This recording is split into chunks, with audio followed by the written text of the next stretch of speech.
तो याद करिए, आत्मा નથી, બાળક નથી, યુવા કે નથી વૃદ્ધ, પછી કોઈ પણ સિનિયર સિટીઝન હોય, બધા સરખા જ છે, દરેક આત્મા સમાન છે. હવે મારી કવિતા માટે બે વસ્તુ ધ્યાન રાખવાની છે. આખી કવિતામાં વારંવાર વે અને એ બે શબ્દ આવશે. એમાં વે શબ્દ એટલે જે અજ્ઞાની જીવો ક્રિયાકાંડમાં ધર્મ માને છે અને ધર્મનો મર્મ સમજતા નથી, અને ધર્મને એ જ પુણ્ય ધર્મને જ મોક્ષ માર્ગ માને છે. અને આ બાજુ એ એટલે આપણા પરમ કૃપાળી જ્ઞાની પુરુષ પૂજ્ય ગુરુદેવજી.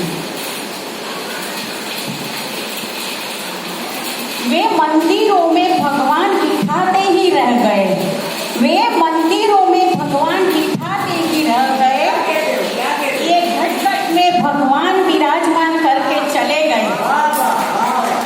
वे पुजारियों की फौज बनाते ही रह गए, वे पुजारियों की फौज बनाते ही रह गए, ये पूज्य बनने की कला सिखाकर चले गए.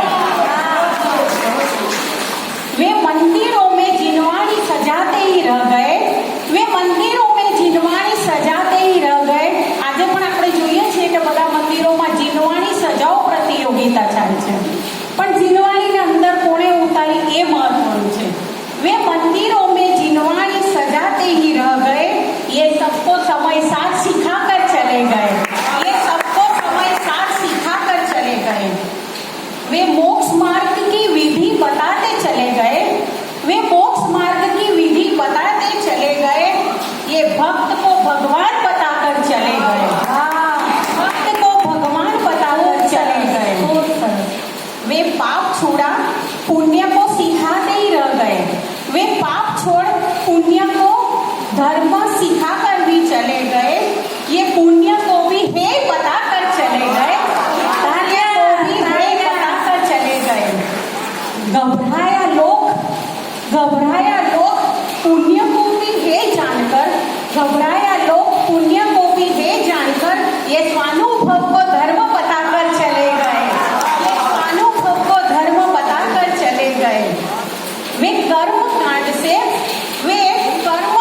से हमें उलझाते ही रह गए, वे कर्म कांड से हमें उलझाते ही रह गए, ये ध्रुव की धगस लगाकर चले गए, ध्रुव की धगस लगाकर चले गए.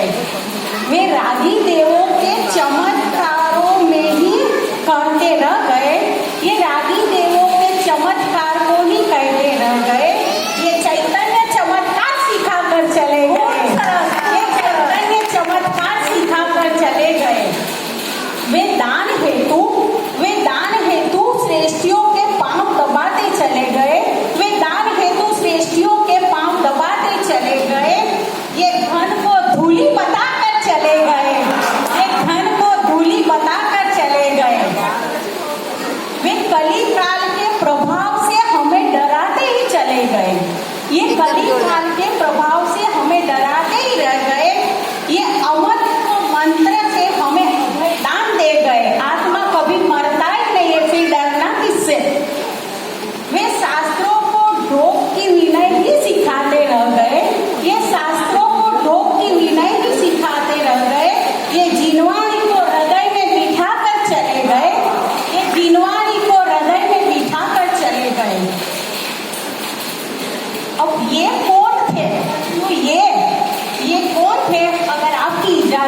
आए हैं।